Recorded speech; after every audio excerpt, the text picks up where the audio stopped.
शंकर की पत्नी को गुजरे हुए 3 बरस बीत गए।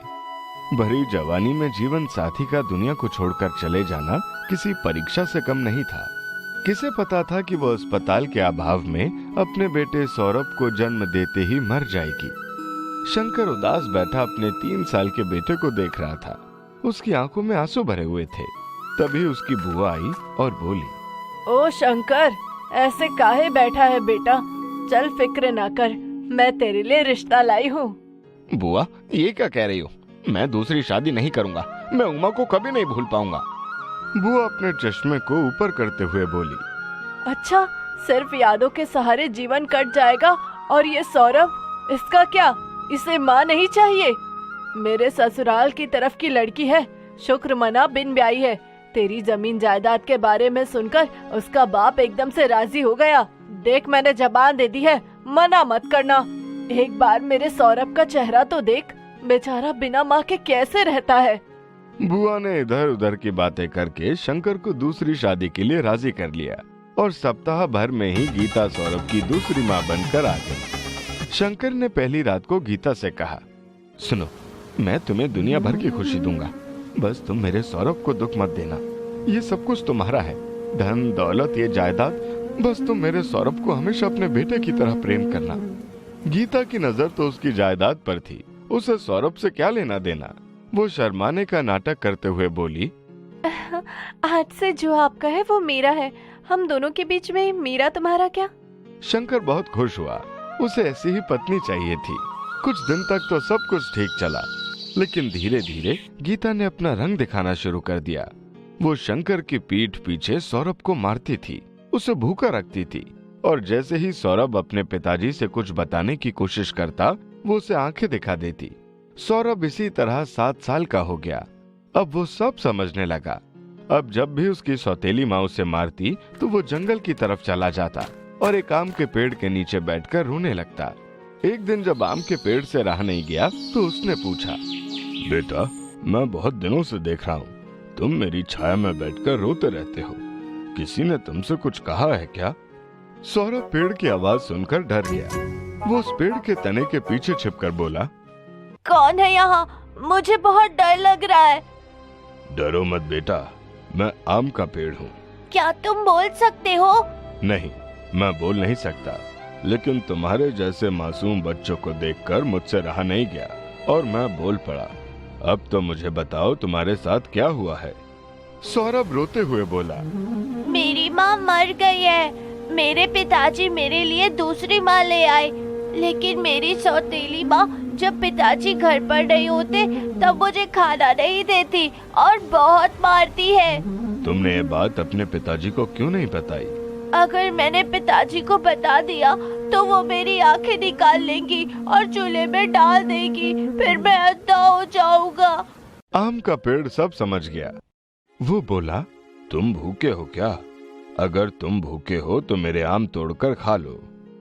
आम के पेड़ ने अपनी शाखाएं झुकाईं और सौरभ ने उनसे आम तोड़कर खा लिए। सौरभ बहुत खुश हुआ। वो बोला, अच्छा, अब हम दोनों दोस्त हैं। अब जब भी मुझे भूख लगेगी मैं तुम्हारे आम खाकर पेट भर लूंगा, लेकिन मैं तुम्हें क्या कहकर पुकारूंगा दोस्त? आम का पेड़ कुछ सोचकर बोला, तुम मुझे अमलू कहना, ठीक है? अब घर जाओ, शाम हो गई है। सौरभ घर चला गया। अब वो रोज अमलू के पास जाने लगा। वो रोज उससे बातें करता, उसके साथ खेलता, उसके आम खाता और घर आकर सो जाता। एक दिन उसे बाहर जाते देख गीता बोली, कहाँ चला? पूरे दिन तेरे पैर घर पर नहीं टिकते। एक काम कर, पहले सारे घर में झाड़ू लगा, और अगर अपने बाप से कुछ कहा तो तेरी आंखें निकालूंगी। माँ, मेरे हाथ छोटे हैं, झाड़ू बड़ी है, मैं कैसे पकड़ूंगा?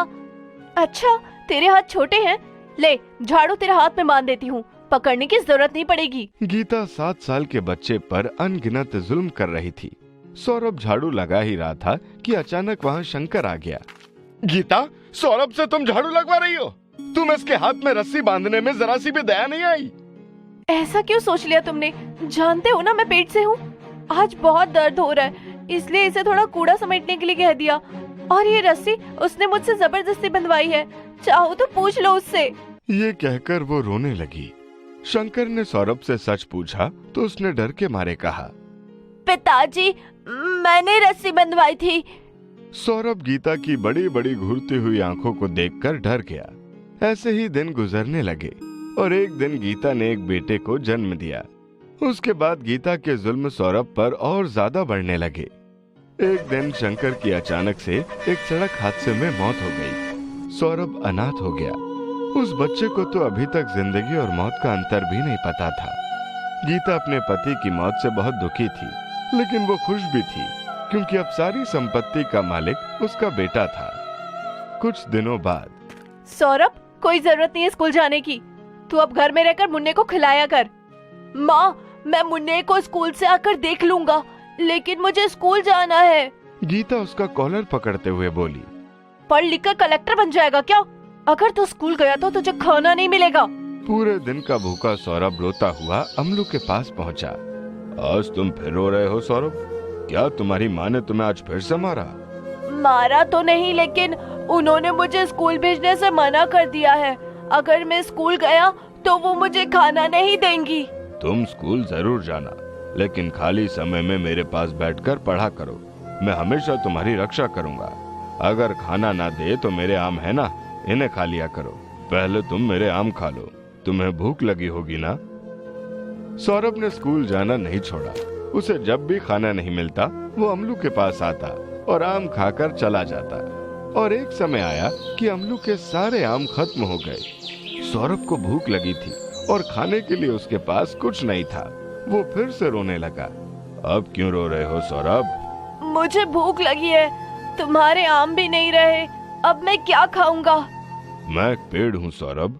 मौसम के अनुसार मुझ पर फूल, फल और पत्ते आते जाते रहते हैं।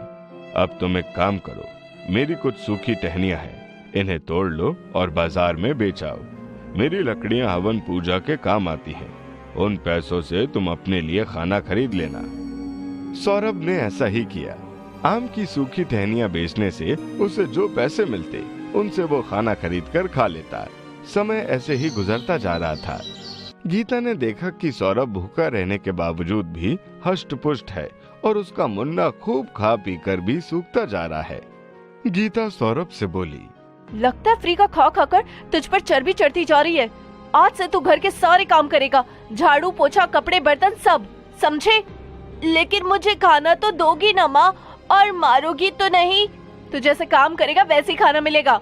सौरभ के दिन भर काम करने के बाद भी गीता उसे बासी बची हुई रोटियां देती थी।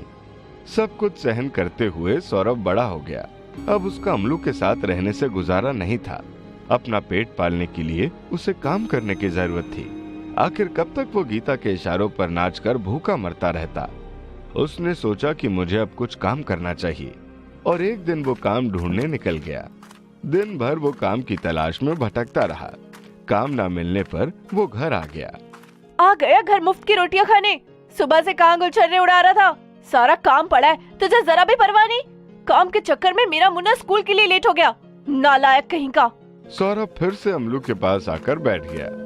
कहाँ गए थे सौरभ, और ऐसे उदास क्यों बैठे हो? बचपन तो तुम्हारे साए में कट गया अमलू, लेकिन सारा जीवन तुम्हारे आम खाकर तो नहीं जी सकता, इसलिए काम ढूंढने गया था, लेकिन काम मिला ही नहीं। तुम चिंता मत करो, इस बार मुझ पर बहुत आम आए हैं। तुम मेरे आम तोड़कर बेच आओ, इससे तुम्हें काम भी मिल जाएगा और पैसा भी। सौरभ चोरी छिपे आम बेचने लगा, जिससे उसकी आमदनी होने लगी। एक दिन गीता ने उसकी जेब में पैसे देखे तो चौंक गई। गीता गुस्से में बोली, चोर, तूने चोरी की है ना? जरूर मेरे पर्स से पैसे निकाले होंगे, बता कहाँ से आए इतने पैसे? नहीं माँ, ये पैसे आपके नहीं है, ये पैसे तो मेरी मेहनत की कमाई है। क्यों, बेलदारी शुरू कर दी क्या? माँ, वो मैं जंगल में से एक पेड़ से आम तोड़कर आम बेचकर आया था, ये पैसे उसी की कमाई है। मैं तेरे बहकावे में नहीं आ सकती, निकल जा यहाँ से। एक चोर के लिए इस घर में कोई जगह नहीं। सौरभ अमलू के पास गया और बोला, अमलू, माँ ने मुझे घर से निकाल दिया, अब मैं कहाँ रहूंगा? अब तुम छोटे बच्चे नहीं रहे सौरभ, एक गबरू जवान लड़के हो। जीवन में संघर्ष करना सीखो। मेरी शाखाएं काटकर अपने लिए एक सुंदर सा घर बना लो। मैं भी देखकर खुश होता रहूंगा कि मेरे शरीर का हिस्सा किसी के काम आएगा। अमलू, तुम्हें दर्द तो नहीं होगा ना? हमारा क्या, हम तो पेड़ हैं, हमेशा से कटने का दर्द झेलते आए हैं, लेकिन तुम ज्यादा मत सोचो, शाखाएं काटो और घर बना लो। सौरभ ने शाखाएं काटकर अपने लिए घर बना लिया। अब वो आम की लकड़ियों से बने हुए घर में रहने लगा। 1-2 दिन बाद उसे काम भी मिल गया। अब वो सुबह को जाता और शाम को अपने घर में आकर सो जाता। अमलू उसे देखकर बहुत खुश होता। जब कई दिन गुजर गए तो गीता को लगा कि सौरभ वापस नहीं आया, कहाँ गया होगा। घर में रहता था तो कम से कम घर का काम तो कर लेता था। लगता है मुझे ही उसे वापस ढूंढ कर लाना होगा, मुझसे नहीं होता इतना काम। वो उसे ढूंढते हुए जंगल में गई तो देखा कि वहां बहुत सुंदर एक आम की लकड़ियों का घर बना हुआ है। उसने अंदर झांक कर देखा तो सौरभ आराम से बैठकर खाना खा रहा था। उसे देखकर सौरभ ने बोला, माँ आप यहाँ? तेरे तो यहाँ भी ठाट बाट है, ये घर कैसे बना लिया और खाने के लिए कहाँ से आया? माँ ये घर मेरे लिए अमलू ने बनवाया है। अमलू? ये अमलू कौन है? माँ वो आम का पेड़, आज तक उसने ही हमेशा मेरी मदद की है। उसी ने मुझे घर बनाने के लिए लकड़ियाँ दी। वो मेरा बहुत अच्छा दोस्त है। अच्छा, तो वो आम का पेड़ जिसके तूने आम बेचे थे, ये तेरा दोस्त कैसे हुआ? वो भी एक पेड़? मैं आज ही से कटवा देती हूँ, तब देखूंगी कि कौन सहारा देता है तुझे। सौरभ ने बहुत कोशिश की लेकिन गीता नहीं मानी और एक लक्कड़हारे को बुलाकर आम का पेड़ कटवाने लगी। अमलू रो रहा था, मुझे मत काटो, छोड़ दो। तुझे मैं कैसे छोड़ सकती हूँ? तूने इसे सहारा देकर बिगाड़ दिया है। मैंने तो दुनिया को सहारा दिया है, लेकिन मुझे किसी ने नहीं समझा। जिसको देखो उसी ने कुल्हाड़ी चला दी। मैं तो हमेशा से ही जगत की रक्षा कर रहा हूँ, लेकिन मेरी रक्षा किसी ने नहीं करी।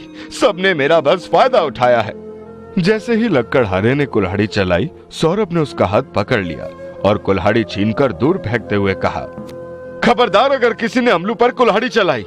डरो मत अमलू, अब तक तुमने मेरी रक्षा की और आज के बाद मैं तुम्हारी रक्षा करूंगा। मुझे तुम्हारा मोल समझ आ गया है। अब तुम्हें क्या, मैं किसी भी पेड़ को कटने नहीं दूंगा। ये सुनकर गीता लक्कड़हारे के साथ वापस चली गई। अमलू सौरभ का प्यार देखकर रोने लगा।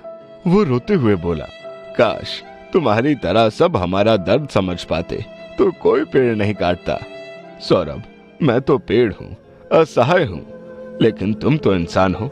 जिस तरह तुमने मुझे बचाया उसी तरह अपने अधिकार को भी समझो और खुद का वजूद बचाने की कोशिश करो। सौरभ अमलू की बातें समझ गया और अपने घर लौट गया। जो भी नाटक दिखा दिया वो सब ठीक है, लेकिन अब इस घर में मुफ्त की रोटियां नहीं मिलने वाली। उठो और काम करो। माँ सुबह मैं काम पर जाऊंगा, मेरा टिफिन तैयार कर देना, वरना मैं थाने जाकर रिपोर्ट लिखा दूंगा कि मेरी सौतेली माँ मुझे जायदाद हड़पने के चक्कर में रोज प्रताड़ित करती है, यहाँ तक कि मारना चाहती है। अरे नहीं नहीं, मैंने कब तुझे सौतेला समझा है? मैं तो हमेशा तुझे बड़ा बेटा समझती आई हूँ। तू आराम कर, मैं सुबह टिफिन तैयार कर दूंगी। सब कुछ सही हो गया। गीता डर के मारे सुधर गई कि कहीं सौरभ उसे जेल न करा दे। अमलू ने सौरभ को बुराइयों से लड़ने का सबक दिया, अपना अधिकार पहचानना सिखाया। कुछ दिनों बाद अमलू में नई कौंपलें फूटने लगी और वो फिर से हरा भरा हो गया। सौरभ ने अमलू को वचन दिया कि अब वो हर महीने 5 पेड़ लगाएगा, जिससे कि फिर कोई सौरभ भूखा और बेघर नहीं होगा।